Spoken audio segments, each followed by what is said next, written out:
Hey, we are live. Ladies and gentlemen, the interwebs, welcome to the Beacon TVL show. We're here in our panel era.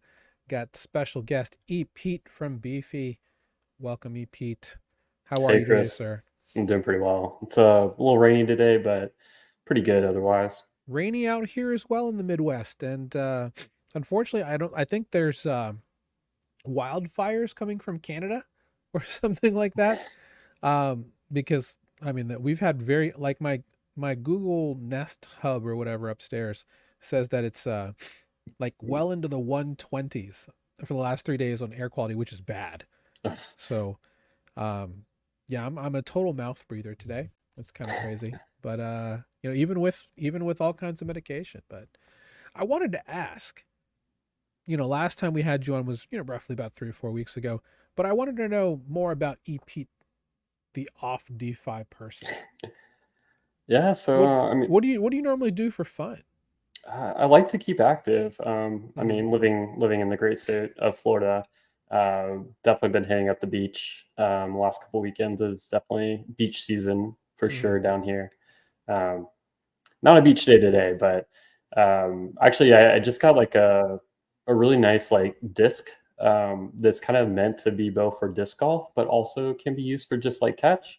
So Really really, just kind of been going out with my wife and throwing that around and just kind of getting a lot of exercise with all of my bad throws. Can't even nice, pick them up. nice to hear. So is it like a weighted disc? Yeah, so I mean, it's shaped like a disc golf disc, Oh, okay. So they do have but some weight to them. it's Yeah. yeah, but it's definitely lighter than Hmm. most of those and a little bit softer. So That's good because much easier to catch than a disc disc golf golf disc. discs can be weapons. Yeah. I have watched disc golf competitions, and I'm just in awe. I'm like, for me, I'm like the friction burns I would get from even trying to do that are just ridiculous. But yeah, that's cool. You don't do a lot of gaming or anything like that? I grew up on games. I've Yeah. done a lot of games. I do very little of it these days. It just sucks me in, and I'm not really great at breaking free from it. So my productivity goes down drastically with just even a little bit of gaming. Interesting. Well, we have another panelist who's joining us. We have Keiko on the line. Mr. Keiko, thank you for joining us. If you have the second to talk about, I know that you are a climber, but do you do video games? I used to do video games. When I was really young, I actually used to compete in COD. I played quite competitively in Counter-Strike up to like Supreme level, played some CEVO tournaments, that kind of stuff. Nowadays, I'm not quite as competitive. I just play for fun games with with my friends on the weekend. But in terms of like crypto gaming, not much, honestly. I haven't paid too much attention to it. I have a few friends that are pay attention to it a lot because they're in the esports community. They work in the esports community, so there's a lot of cool developments there. I'm aware of some of the stuff like Parallel. Hmm. Um, as far as like I think crypto mobile games are probably like the highest chance at like gaining any traction. As far as AAA, I haven't really seen much. I was a I bought Illuvium a long time ago. That was Yeah. like the most bullish I've been on a game. But no, I'm not too familiar with like what's happening right now. Disclosure: I am a shrapnel holder, and I am a Okay. holder in Decimated, which is a AAA Hmm. game that's on Solana, I want to say. So yeah, curious to see where we go with GameFi. I don't know. I needed a different like opening topic, so I thought I'd go with the what Yeah, do you yeah, guys do when you're not in DeFi? Luckily for you guys are active, so good for you guys. When you're Yeah. So yeah. what kind of climbing do you do? Are you doing outdoor or indoor or both? Yeah, I do both. I'm actually sitting outside right now. Here, I'll turn on my cam real oh, quick. he's gonna turn on the cam. Yeah, there's We're a not ready for. Oh my Oh nice goodness, wow. you yeah. weren't joking when you told me about that wall. Is that in your No, home? I'm not. No, that's it. Yeah, that's at my house. That's a moon board. It's a full moon board. That's crazy. Yeah, so I Yeah, mainly boulder, but I do yeah indoor and outdoor. Technically indoor while outdoor sometimes.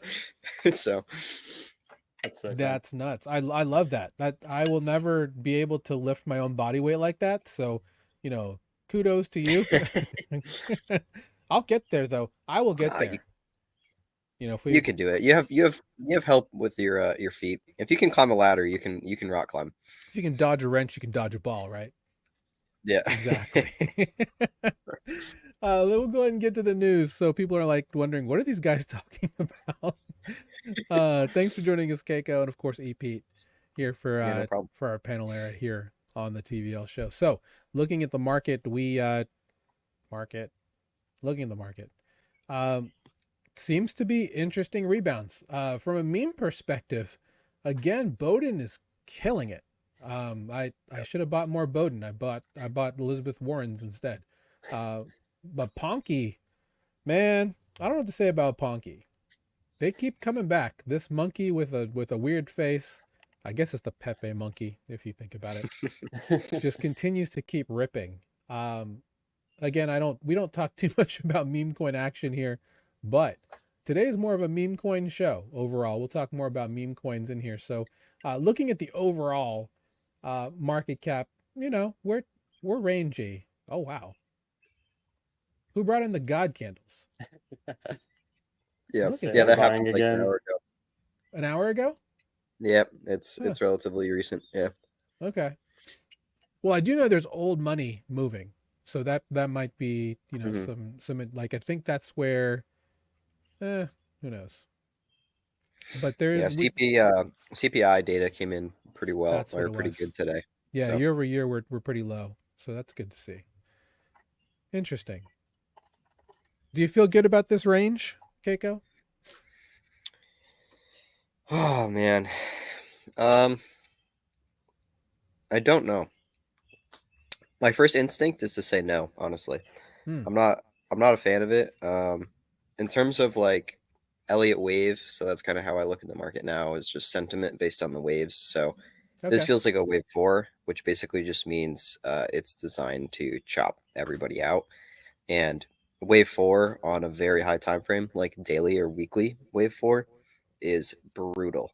It is brutal, and I'm personally feeling it with my own trading.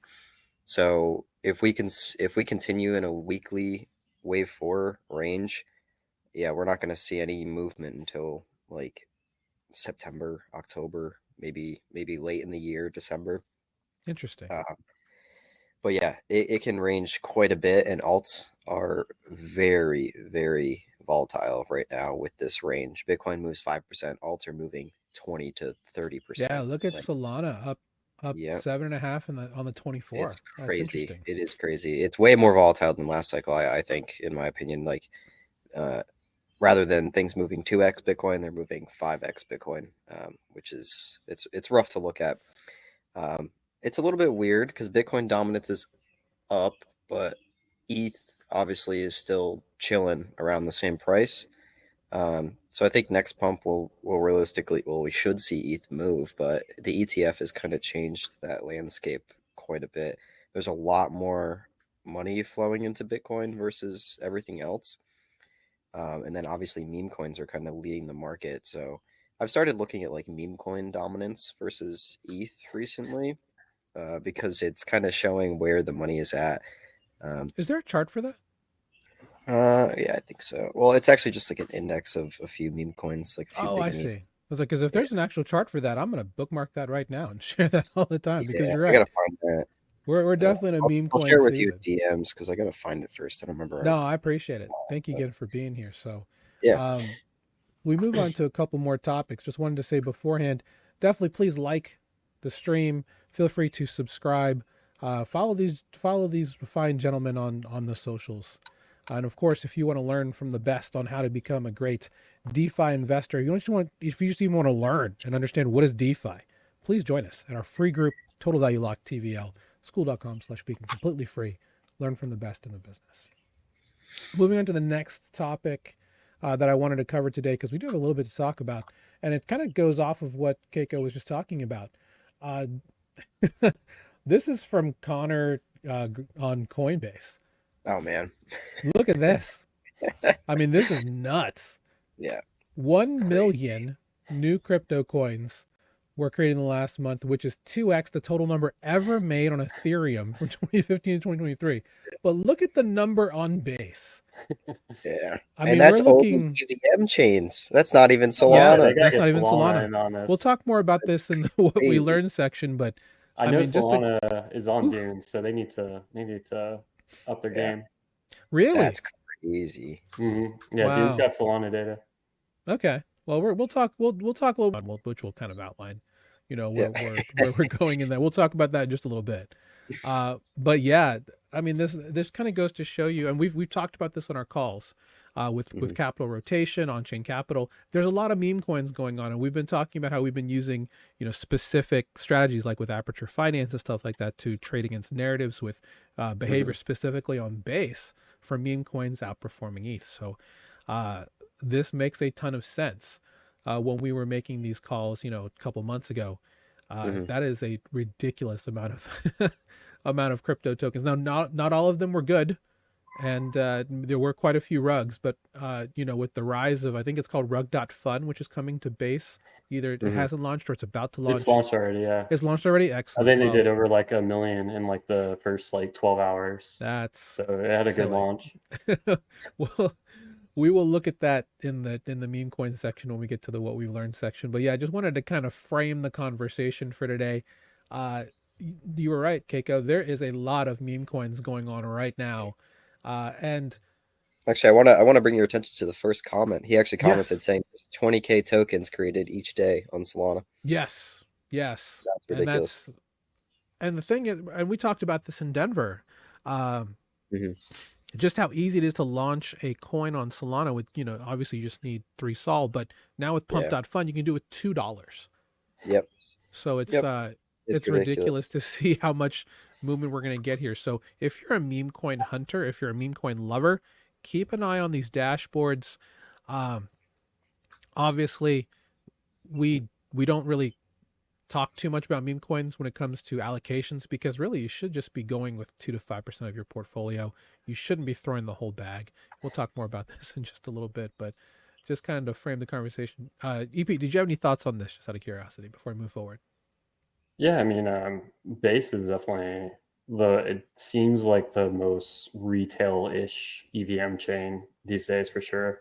And I feel like retail really is still overall pretty low as far as overall activity goes right now. But yeah, it's basically Solana and Base, I feel like, are the two where they are. So it definitely makes sense to me that there's as many tokens launching on Base. I think you're muted. I'm muted. As I said, that you missed the open, Keiko, but I am because of I guess wildfires in Canada and whatnot, just allergies. Even with medication, I'm a total mouth breather today, so I have to mute every now and then to kind of get to what I need to talk about. But next thing we'll talk about, and something we touched on last week, a lot of we actually just kind of, I guess you want to say, we clickbaited the article by saying that the most the largest decision for crypto wasn't last week with CZ and Binance. It's actually going to be Alexey Pertsev here with his guilty verdict, 64 months. This is a Dutch court, and ultimately it's a slippery slope, right? So if you create a platform, and again, his defense is that he's just a programmer. He just created something, the smart contracts, you know, no public identifiers. He has no idea what's coming through the protocol. The Dutch court thought that was complete hogwash and that he is responsible for things that are created. Now, his co-founder, Roman Storm, is in a U.S. trial, and this might be just a Netherlands only thing, but he is not being held accountable for crimes being held on the platform, but there could be something with that. Gentlemen, I just want to get a quick take from you. Do you think that this is a huge thing? I know that Bankless just went absolute bonkers over this decision as a landmark decision against privacy for crypto native users. So I just want to get your opinions real quick on how you feel this is going to affect crypto activity moving forward. Start with you, Yeah, so I mean, first thing, I was like, I expect this has to get appealed. It looks like there's a couple of different appeal levels that you can do within the Netherlands, because the arguments just seem weak. Like they seem so weak. So it's like, I guess it's like a three-judge panel which handed this down, and so I'm curious to see if this gets appealed, and I expect it would. How that plays out, but otherwise, like you could apply the same argument to a lot of things. Like you use something which you could expect to be used in a crime. I mean, you have gun manufacturers, you have Yeah, the Fed printing cash, which is also used for crimes, and that's so true. it just is such an incredibly weak argument. I think without like being out there like promoting it as a tool to launder money, or bypass any sort of like policies, it just seems very weak to me. No, I guess we lost Keiko. No, Oh, you hit the okay, wrong back. button. Okay. Sorry about that, Keiko. Your thoughts on No this. I mean, worries. are we Yeah.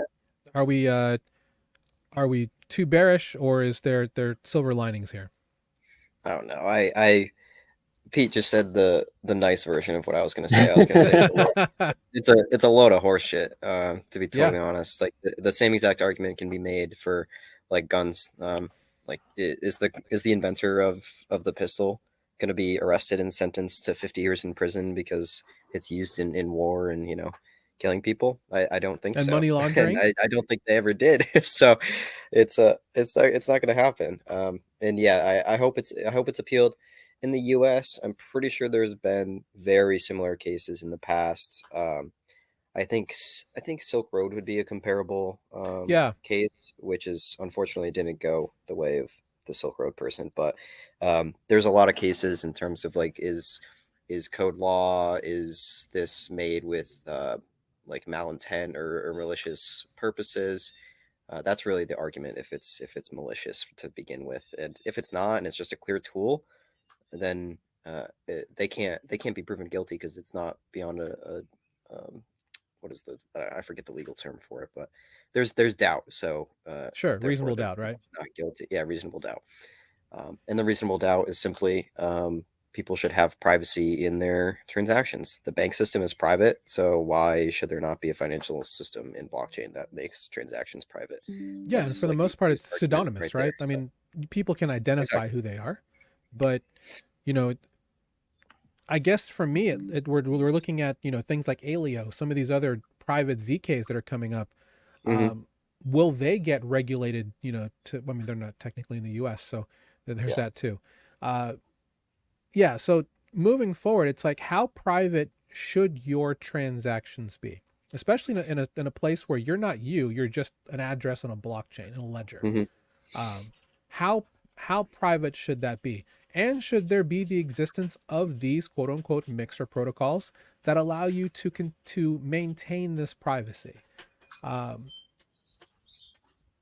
I mean, I guess that's the fundamental argument, right? Because you can make the argument either way. In some cases, it could be good. Some cases, it could be bad. Like in the case of something like Lazarus, or in the case of someone just Hmm. looking to maintain privacy.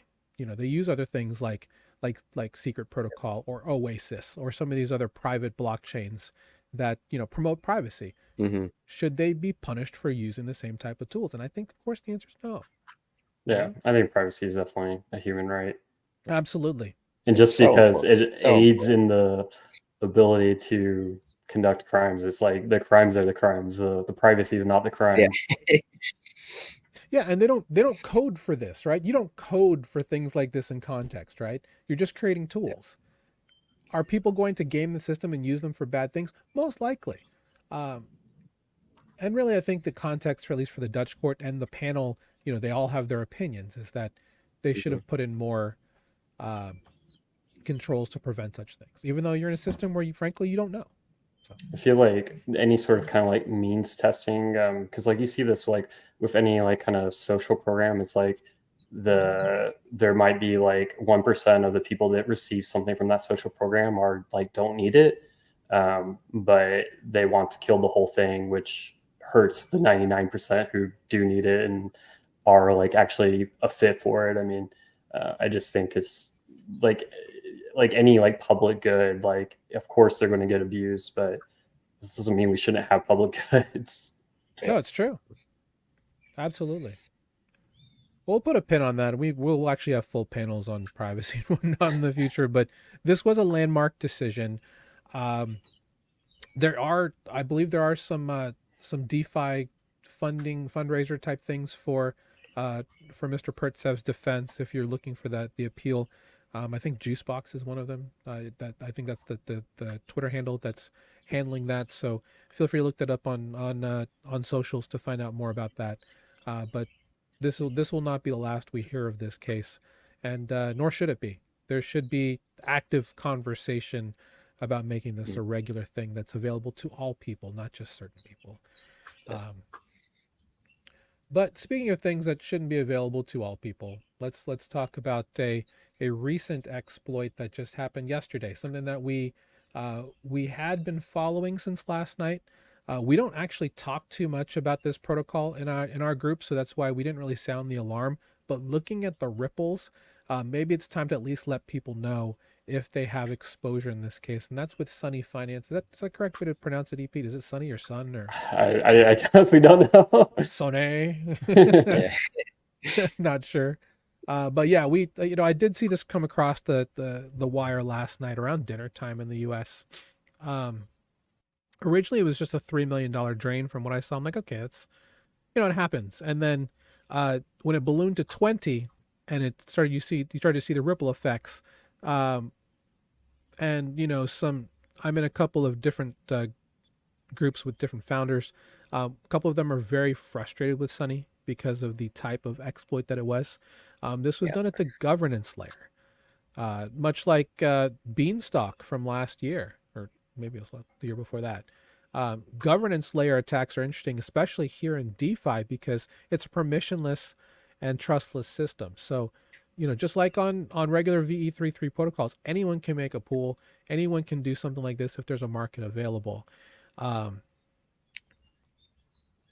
Yeah, this is an interesting attack, Keiko. So this was flash loaned. They just approved a Velo market, which Velo is the native token of Veldrome on Optimism. This was only on Optimism. Sunny on base is not affected. But looks like they approved it. So not to get too far in the weeds. So they have a multi-sig for these markets, and they have a 48-hour time lock. The person waited until it was done to execute this, and you can see the whole. I have it here in the show notes.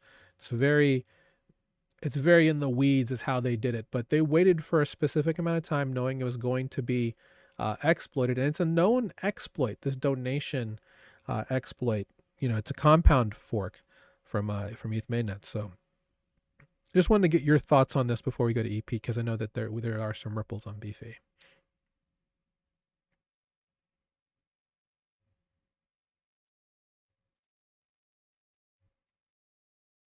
And I think you're muted. I don't know if you have any thoughts on it, but yeah, I just started talking. My bad. That's okay. From my understanding of it, they executed some market creation call, but without calling the collateral factor transaction. And because of that, they were able to create a market and just withdraw from it without providing any collateral. So they just borrowed without lending, from the very, very top layer of it. And yeah, there's definitely some ripple effects. The most notable one, it's actually not too bad, was overnight finance with USD Plus. Thankfully, it's only on Optimism, so that it's not too big of an effect. They had exposure of close to $1 million, but they were able to actually withdraw a decent bit. I think they were able to withdraw 70% or 60% or something from Sonne. Yeah, something like that. Yeah, so I spoke to one of the members of Overnight Finance, and he said it's at max 300K exposure. So they should be able to compensate their users, no issues with UST Plus and Overnight Finance, thankfully. But yeah, the attack is super frustrating, considering it's something that Base and Aerodrome caught beforehand. And because this market's been on base for a few months or something like that, the Veldrome one is new, relatively new. So they caught it on base, but just overlooked it completely on Veldrome for some reason. So it looks like it's more either malpractice or it's some type of insider job, because it I think for seems like sure it's kind of negligence and just not yeah, being careful. it's like, guys, come on, like either somebody like just forgot about it inside the team, and I don't know, an intern saw an opportunity to make a bag and decided to exploit it or something. I don't know, but it seems a little bit fishy just to look over. Yeah, Wouldn't that because be crazy? Because they totally weren't thinking. It was like, oh, it's just fractions of pennies or something. Yeah, yeah, honestly, and I sure. think they just complete oversight in how multi-sigs work. Yeah. Mhm. Instead of like bundling all three of the transactions together as like a single nonce, so that you had, because they had the transactions queued up that would make it non-issue, where you like do a small donation and then you like burn Okay. some of the share tokens. They had those queued up, but because each one was like a separate nonce, and multi-sig transactions was safe. Like once they're fully signed, anybody can execute them. You don't have to be a signer to execute. So the exploiter was able to just execute the one where they added the market, but they didn't execute the other ones, which would make it like not an issue. So like they were, I think, planning on manually executing them themselves after the time lock expired. But because they were all one nonce, like you have the ability to just execute one at a time if you want to. That's a flash loan too, so it's literally blink of an eye for it to Yeah, happen. So. yeah. I mean, they had the contract written and ready to go, before, in order to do all the steps to do the exploit. Yeah. So before we get back to you, EP, to talk about Beefy's exposure on this, Mendy Finance, which is a fork of Sunny on Linea, they were not affected here. The base version of Sunny also not affected. But interestingly enough, Mendy kind of threw, a little bit of, I wouldn't say shade, but, they're just letting everyone know that they don't allow creations of empty markets. So, yeah. I'm like, okay, that's good. But I mean, they did honestly, have good a for post-mortem them. I on feel like they Medium. need it. Yeah. they they did put a post-mortem explaining exactly what happened. Pretty short and sweet. They do have an insurance fund. I believe the insurance fund I'm sorry, we're talking about overnight in terms of ripples. Overnight does have a 30K insurance coverage, so they'll find a way to make users whole. But they are affected on USD Plus specifically because the portfolio. So the way that it works is it's a CDP that you mint, and technically it's called a rebasing stablecoin, because they do take yields from these the funds that are used to mint to put them into portfolio positions, um, and they're sent back to holders.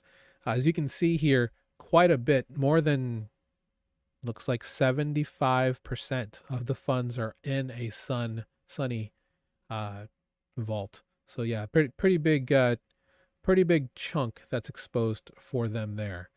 Looks like TVL is holding steady, but yeah, not a good look there with regards to um, getting got, I guess, in that Yeah, I'm case. not So sure. I'm actually not sure if that's totally up to date or not.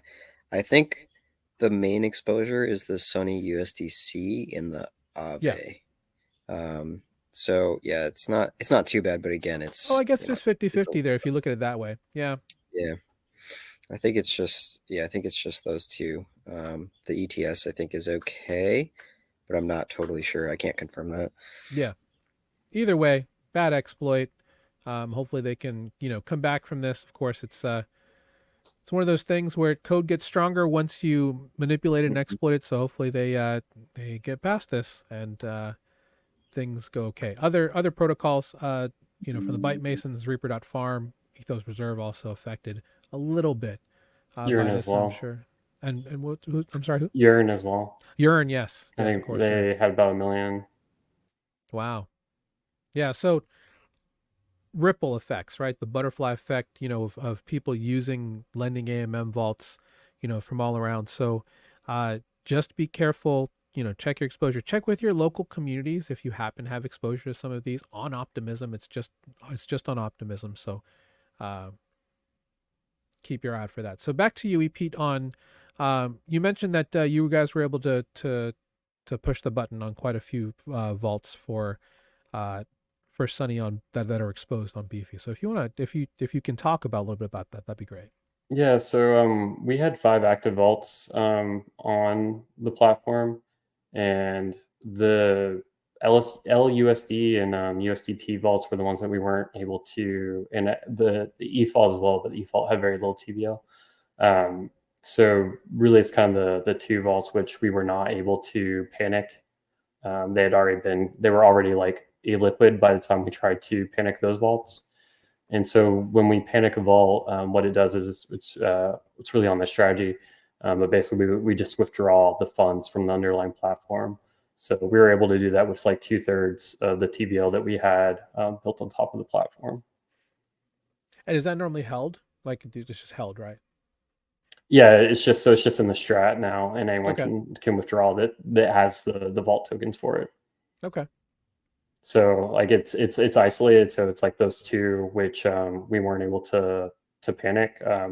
Those are not withdrawable, and so we'll definitely be following along with the team to see what kind of recovery they have, and maybe somebody gets enough information about the exploiter that they turn white hat. So I mean, Yeah, we'll follow along and work with whoever, do whatever we can to make sure that they have whatever information they need about like what wallets were affected using Beefy. And then at the same time with Mendy too, we have vaults with them as well. And so initially we paused and panicked all of those vaults just out of an abundance of caution, because it's like, for I think our developer that was doing the panicking, it was like 3 a.m. and just to really make sure that we're as careful as possible. We panicked those as well, and then once it became clear there was an empty market which caused it and wasn't involved at all with Mendy, we went ahead and unpaused those. And we saw that a lot of other people did the same thing, because the markets for like USDT and basically like USDT, USDC, and DAI on Mendy are pretty much illiquid right now. So there's definitely a lot of people that did kind of the same actions, just abundance of caution withdrawal. But yeah, there doesn't seem to be any issues with Mendy on this one. Yeah, and that's good to hear. I think we will get past this, and it's just a matter of, I guess from an optics standpoint, where does Sonny go from here? And I know that you guys work with a lot of these protocols to make sure that they're where they need to be. So thanks for pulling the curtain back on that. I was always curious to know about, when you guys panic a vault, what does that look like? So, glad to see you guys, out of the abundance of caution, sounded the alarm there. So I didn't realize that the exposure went that far.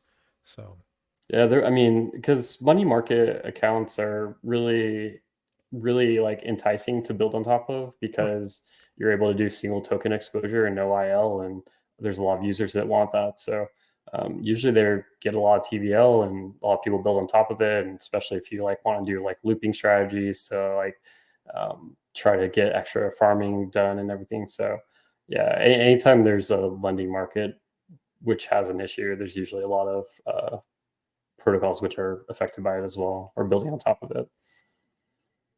Yeah, thanks for that. Really appreciate that. And hopefully you all see the value in just seeing what Keiko and EP are talking about, with understanding just the nature of how quickly these teams can come together to really solve these problems, because these are problems that unfortunately get uncovered when things happen. And thankfully, at least in the world of DeFi, things become better as we find, chinks in the armor to obviously this is unregulated. We're still early. We're going to see multiple iterations of these protocols moving forward. So best of luck to their team to learn from this and continue providing services, because clearly there's a lot of protocols that use their lending AMM. I think this one though is just like super frustrating, because it was a known bug, and it was just carelessness with like executing the steps that are necessary in order to prevent this being an issue.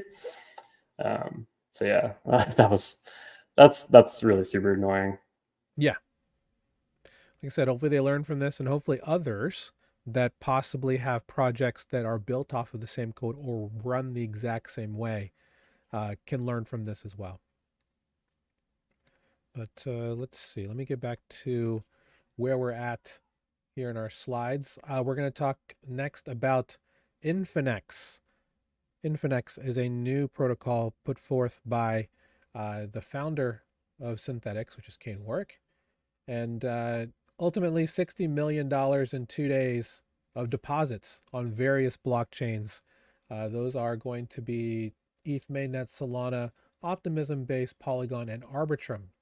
All USDC deposits, native USDC, of course, to share in points, because why not? That's what we do these days. Did either of you get into this initial round? I did not know. Okay. For me, it's mostly because I don't hold stable. Yeah. I have a very small amount of stables right now, to be totally honest. Yeah. I mean, I do hold quite a bit of stables, but they're not here. Yeah. My stables are locked up in what is it? I think it's, I can't remember if it's the insurance fund or the market making fund for Drift on Solana. I was about to ask. I was like, "Are you in the Drift?" Because that's where some of mine is. Yeah. I mean, it's crazy. It's like 40-something%. Yeah, it's like 47%. Yeah, it's good. It's good. All right, cool. So, if you want to get in on some governance points with USDC, you can head to Infinex and check it out. We are clearly in a points meta. Yay! Yep. Get farmed, buddy. And yeah. we'll see you on the other I do have side. a question about this, though. Actually, I'm not sure. Is the founder? Is this a sister protocol to Synthetics, or did the founder of Synthetics? It is a sister protocol from what I've read. Okay. But obviously, if they're giving out governance points, it seems like it's going to have its own governance token as well in the future. So, I don't know if there's going to be any like actual connection between the protocols. Yeah, I'm curious to know what the cross-chain interoperability is going to come from. That's what I'm curious about. Maybe that's our, he does like Solana, so there could be maybe a wormhole X chain. Maybe we'll see.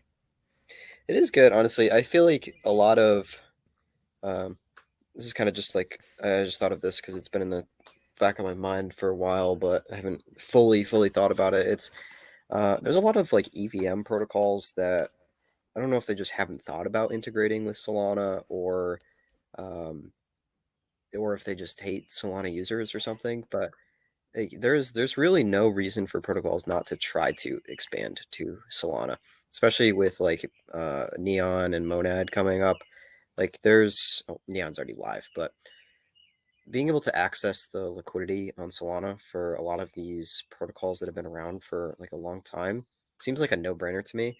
Obviously, it's different code and different systems and stuff, but I feel like I haven't really heard of anybody trying to have both chains for some reason. I mean, I can speak from Beefy's perspective because we're on a lot of chains, but they're all EVM.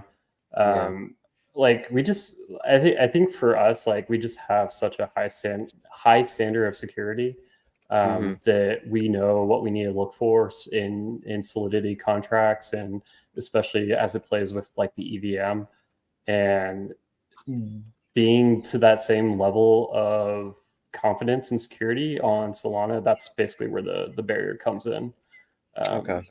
So it's like we don't want, like, our devs are the most like paranoid people in the world. Yeah, as are most devs.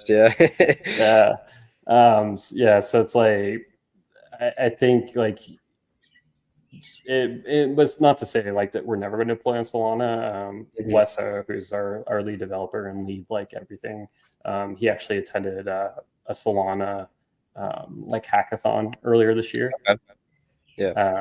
So for sure it's like something that like in the future could happen, but at the same time there's still a massive amount of like EVM things to go after. There's a lot of EVM chains. Like Mode is one that we're definitely looking at, and Scroll, and like definitely none of them are as large as a single chain as Solana. But that yeah, you just have to. It's all. It all comes down to just resources. Yeah, resource management. Yeah, so you mentioned security being the main issue. Also, sorry if I'm bringing this off track, No, Chris. go ahead. This Go ahead. I'm super curious in this.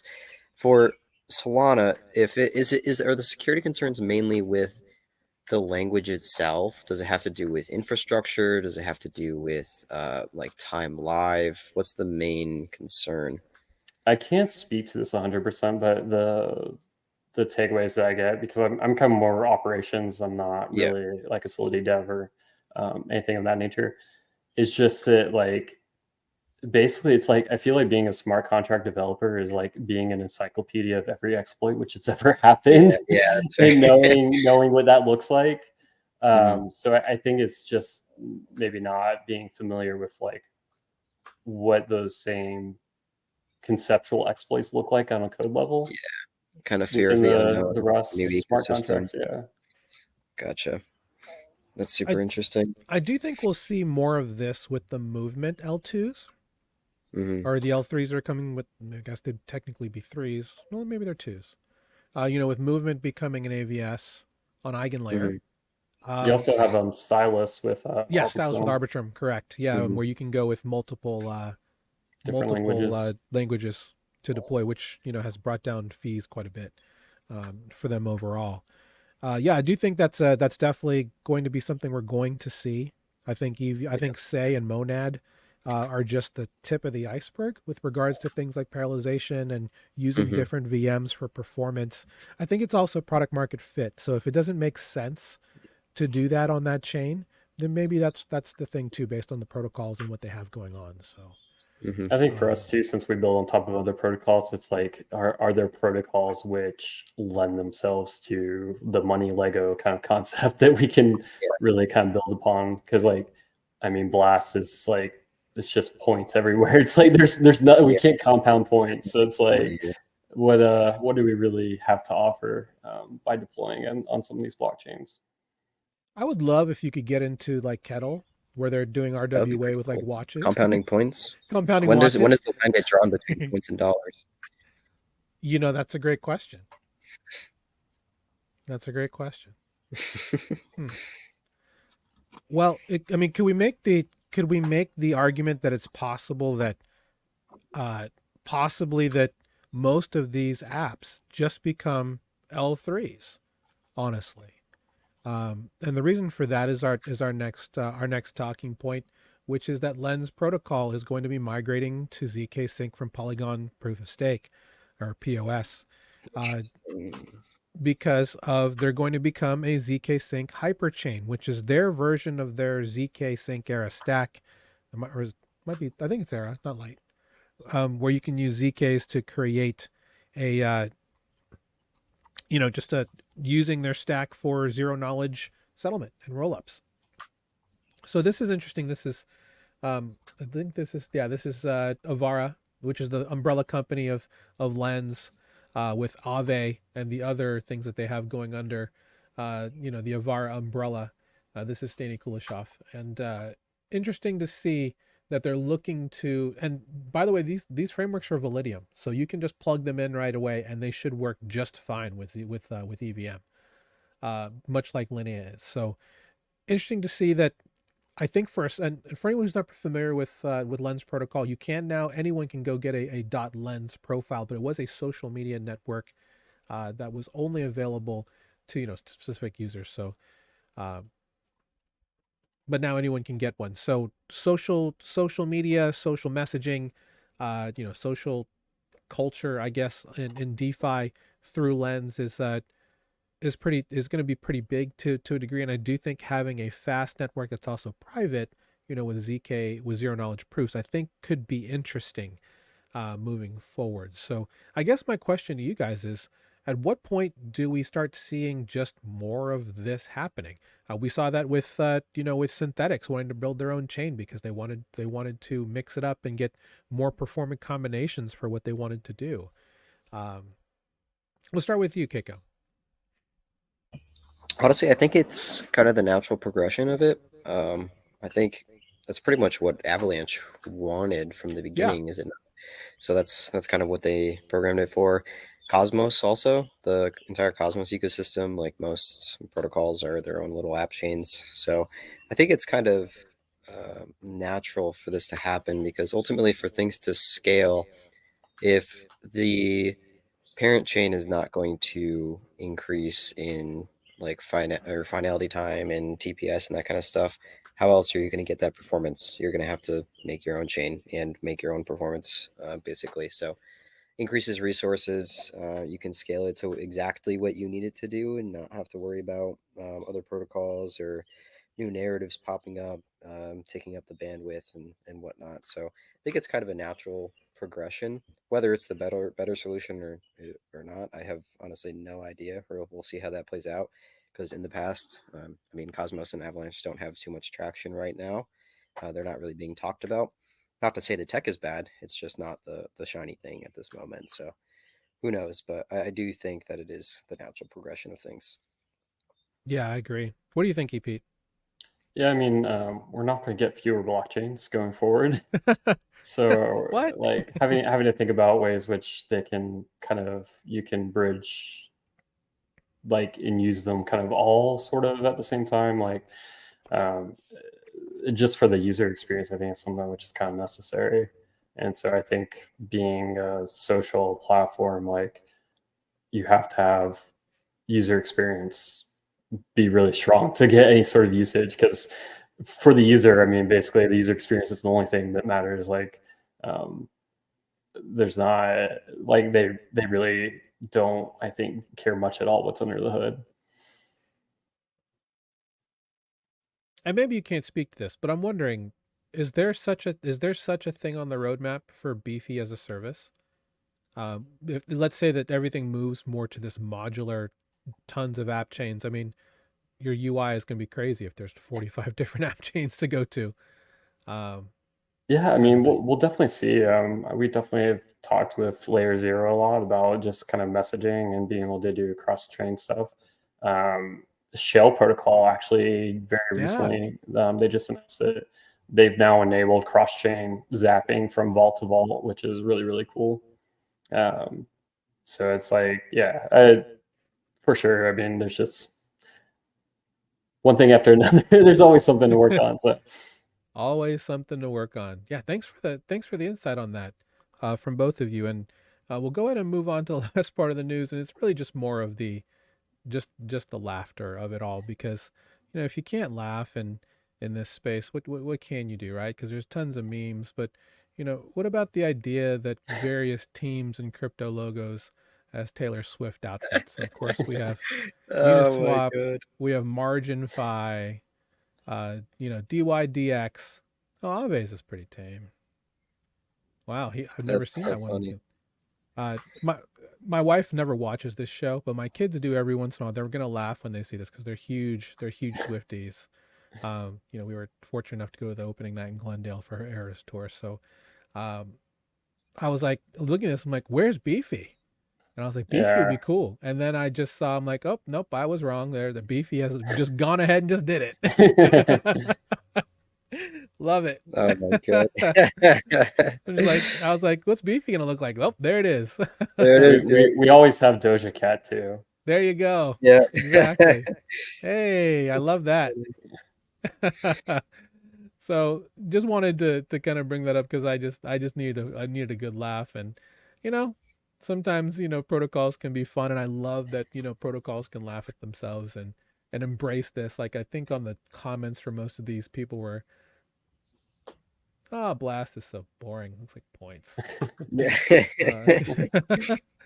But yeah, some of these are that I think some of them actually really embraced it. I'm trying to remember where. But that's how I got into it. There's Beefy right there. Okay. Oh yeah, Trader Joe. Do me, do me. Too funny. All right. Well, I like that they responded though they to did. That was yeah. great. And I was like, man, that's all I gotta do a. I could have done that. We actually, our welcome mat says, "We hope you like Taylor Swift." So it's just like, I could have done this, man. Missed Oh opportunity. man, that's funny. Missed opportunity. All I right. Well. very much enjoy Florida off the latest album. Oh yeah. Florida. I love Florence and the Machine too, so Oh yeah, yeah, that she's was an great. easy one for me to like. Yeah, my wife just walked by, so I'm gonna tell her about this part of the show, so she'll probably go back and actually watch. We'll see.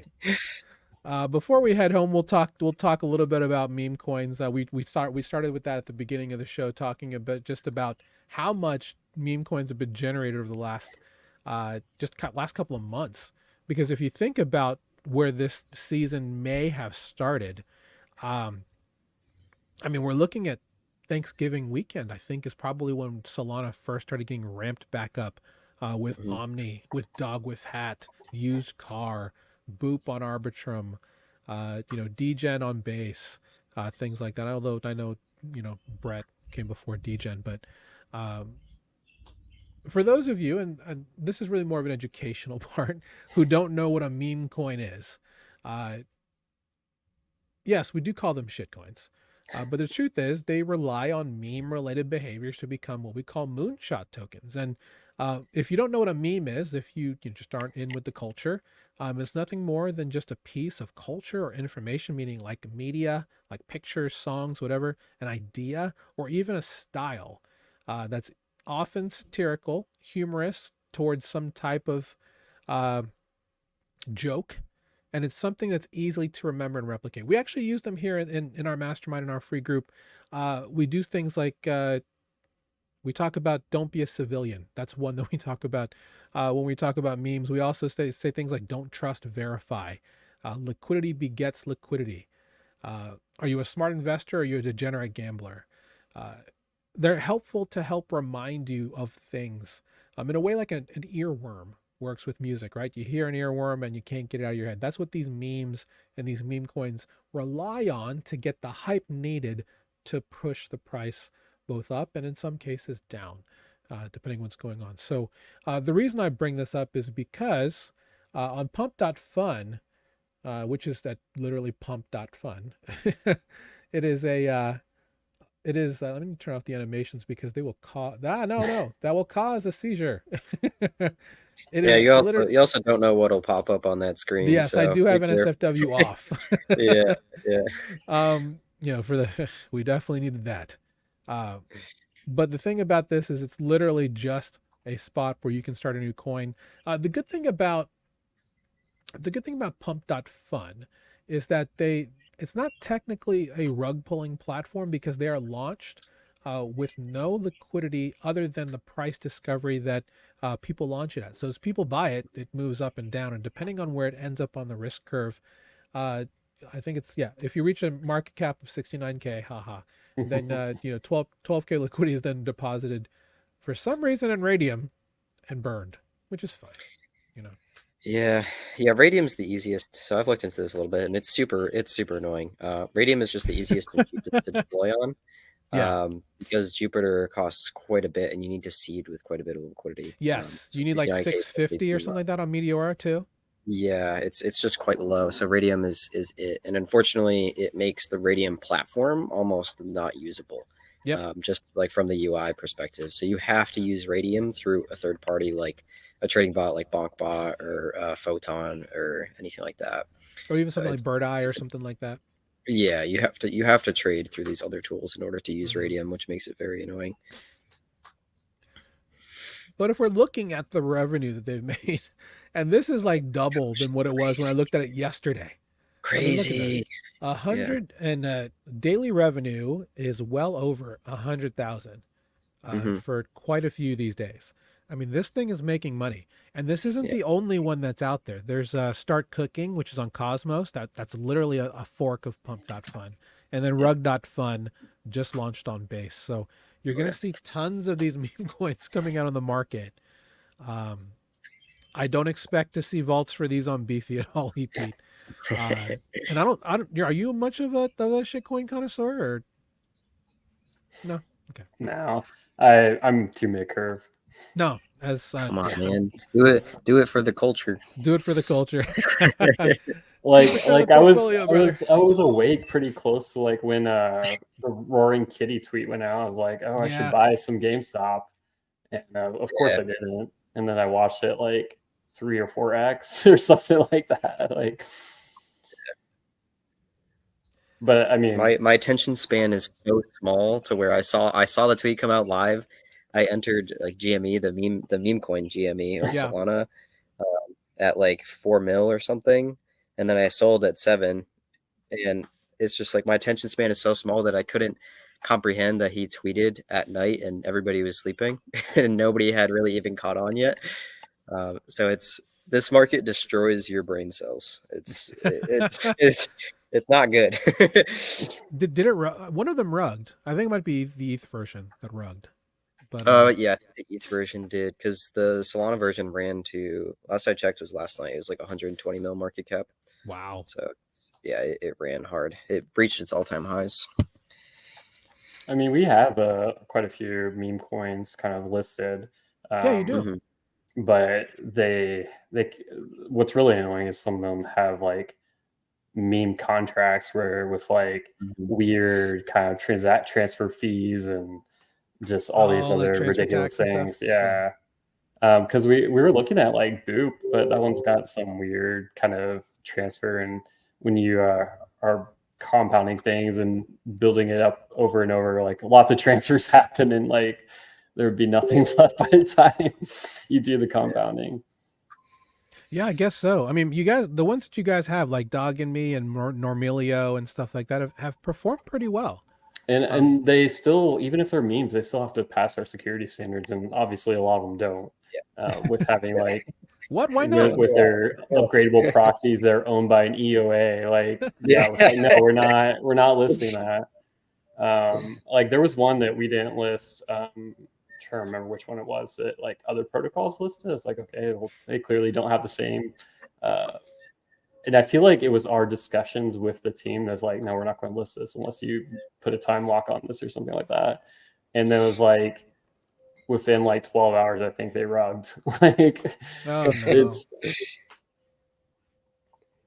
such is the life of the DGen, I suppose. Yeah. It'll be interesting though once we're live on Aerodrome Slipstream, how much they'll want to be on Beefy with the concentrated liquidity management. Because of competition and stuff like that. Because I mean, it's well, especially with like Aerodrome and Veldrome, they display the APR with like 1 tick range. True. It's just so annoying that I think using Beefy to get into these platforms is going to be a much better experience once we get out beta. You heard that first, ladies and gentlemen. Well, probably not first, but you heard it here. Yeah, so definitely if you haven't checked out beefy.com, one of my favorite protocols, they're well aware of that at Beefy. I've done a lot of trainings that use Beefy. And again, just as a little quick segue, if you're looking to get into being a DeFi investor, you want to do it for free. Learn from the best. Learn from us at Beacon. School.com/Beacon. That's our free community. Great community. Hundreds of people have joined. Be amongst the I think we're almost to 550, to the nearly 550 others who have joined and are learning along with you on how to make generational transfers of wealth and really just do so safely and securely from the privacy of your own home. Don't do it from your phone, please. And yeah, thanks for joining us, Pete and Keiko, for today. We'll go ahead and head to the last topic here in our panel era. And that looking at meme coins, we're going to be watching this pretty closely because it's going to lead to other things. If anything, it's just going to lead to TVL moving places, which is what we like to track with on-chain rotation and following the hot ball of money, as we like to talk about. You mentioned Slipstream, and I'm glad you mentioned that, Pete, because one interesting thing that's come up recently with Slipstream coming from the Veldrome team is that they are starting to flip against Uniswap in terms of concentrated liquidity, which I think is a very interesting trend. They've been doing this for quite a bit of time. They've been tracking this for at least a month and a half. We were talking about meme coin dominance, Keiko. Now we're talking about Uniswap dominance, which I think is interesting. Unicorn dom, we'll call it that. And seeing that there is volume increasing on both Veldrome and Aerodrome. In fact, Veldrome is doing quite a bit better than Aerodrome at this point. is interesting. So in terms of what we've learned here, I'm going to tell you a little bit about an old tool that's suddenly new again. Did you ever use VFAT, Keiko? I've heard of it. I've never used it though. This was the tool of the gods back in the days of us OGs, back when you were still in elementary school. Essentially with VFAT, old is new again. VFAT started out as an old text-based smart contract reading protocol where if you just connected your wallet, it just pulled over, depending on which protocol you're on, you had to be, each protocol had to list VFAT, with their parameters. You could see all of your pools and actually literally see what your APR is in terms of emissions and everything. And the reason why it was helpful was because UIs lie. Not yours, EP. Yours is good, but there's a lot that do lie. So it's either that or they just lag a long time, but from the actual APR and emissions that you're getting. So VFAT has come back with a quickness, and it's been a while. Of course, it's been like almost 2 years since I've actually seen anything from VFAT. They now have Aerodrome, Veldrome, and I think Pancake. Okay, here we go. Pancake, Veldrome, Equalizer, which is on Phantom Opera, Merchant Mo, and Aerodrome. Following the following chains: ETH Mainnet, Optimism, Phantom Opera, Arbitrum, Mantle, BNB, Linea, and Base. And you can track each of these. You can actually manage your pools from inside here, rebalance with one click inside of here. It's a really cool tool, something we've actually gone a little bit of in depth in on our Thursday calls in the mastermind. And you can really just look for various APRs and APYs.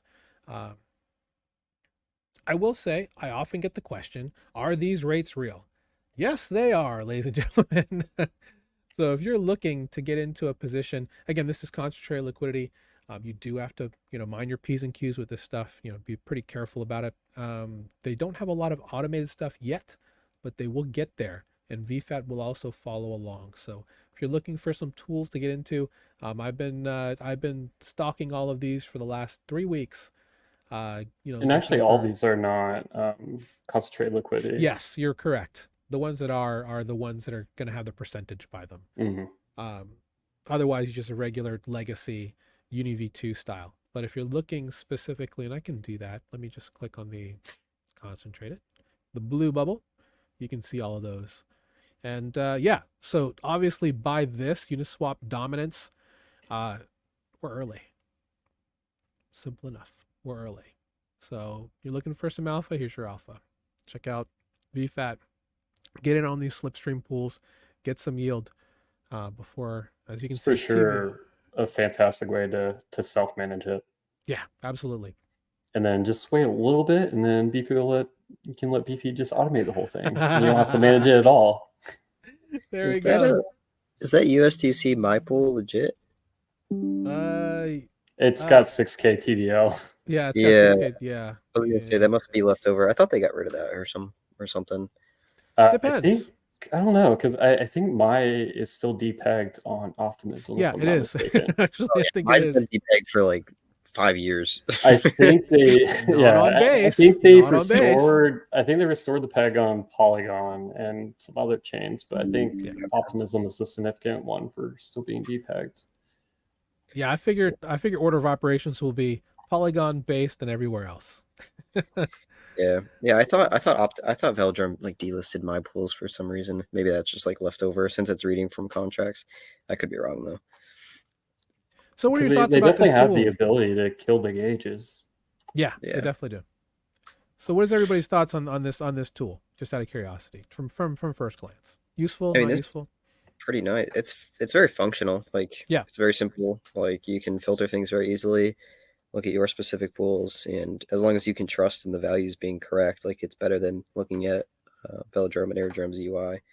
Because I don't know. And do you know sometimes UI is painful to use? Do you know how they calculate the APR for the concentrated liquidity? I don't. That's actually that's really what it comes down to. Yeah, because I think it's a very dishonest way to do how Veldrome and Aerodrome are doing it, with showing it with like one tick width. Yeah. It's like it depends on how wide the tick is, right? Well, Yeah. some of the pools they deployed early had like a one tick width, or like this tick Yeah. spacing was 1. So it's Yeah, yeah, like yeah. it was basically microscopic range. But yeah, so definitely curious to see how they're doing the calculation. Yeah, I agree. I mean, at least certain protocols, not to call out Cleopatra on mantle here, are honest about it being one tick, because you're like narrow, wide, and it's like narrow, common, wide, and then they should say we're just really aggressive is what it should be instead of what because the actual rate comes from the we're really aggressive with one tick rule. So some other alpha though is that Beefy has bribed MooBeefy USDC concentrate liquidity on Veldrome. So you which one? won't see Mubifi USDC? Mm-hmm. You won't see that on here because it doesn't go live until tonight, the Epoch clip. Oh, But the bribe's already there. that's So right. It's Epoch Day. yeah, Full port. Interesting. And I was like, I need to move my Mubifi over there. so I currently have like 50% of the TVL because it's like next to nothing. Yeah. So I'm diluting myself giving out this alpha. Raking it in. So all of you who are here, like the stream to let EPEAT get diluted. Yes, dilute EP. Dilute Yeah, EPEAT. there's less than Dilute 3K me on TVL FriendTech. Sell all my keys on FriendTech. All that fun stuff. Get me some price action so I can get more friend token. But yeah, so that's VFAT. Just wanted to show that to you guys, and hopefully it's something that's useful for you. For many of you who may see this, you're like, no idea what that means, no idea what you're going to do with it. Good luck to make those 100% APRs. I'm like, don't worry, we'll be fine. But for those who are in the know and know what to do with it, good luck. Let us know how that goes. Would love to take you out for a steak dinner on stuff like that. Speaking of steak dinner, anybody in the New York area, or can you have access to the New York area? Andrew will be at the Financial Policy Council event on May 23rd. It's in Lower Manhattan at the Penn Club. He'll be there. Multiple members of our community there. We'd love to have you if you want to join us there. I unfortunately won't be there, but Andrew will. If you want to join, let me know. We can get you in for free. So if you're in New York City, you're listening to this, you'll be there around May 23rd, which is next Thursday. Let me know. We can get you to the event for free. There's a dinner, and you'll be rubbing shoulders with some of the best in the financial industry, because we'll be talking about DeFi to non-DeFi people. Yeah, I'm actually curious. What is this dinner exactly? Like, the title sounds like it's for policymakers. Yeah, so it's I think it's like a nonprofit or something like that called it's financialpolicy.org or something like that. I'll get you the details. So if you want to head down, and I hope it's a steak dinner. We'll see. They'll be at the Penn Club, so you're gonna have to dress up fairly decently. Yeah. We do have a couple of members already joining us there, so if you want to get in, you can get in for absolutely free. Just let me know, and All right. reach out to me with your email address, and we'll get those out so you can get the tickets. Sounds good. Well, gentlemen, I appreciate you being here in our panel era for this week. We'll start with you, EP. Anything you want to plug? Feel free to go and do that for Beefy or yourself. I mean, with Beefy, it's all CLM right now for sure.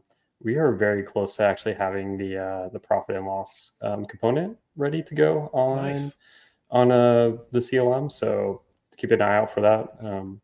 Be really happy once that's out there, because it's really important to have real data when you're trying to evaluate these APRs that you're seeing on the UI versus what you're actually getting. You can't see me, but I'm clapping.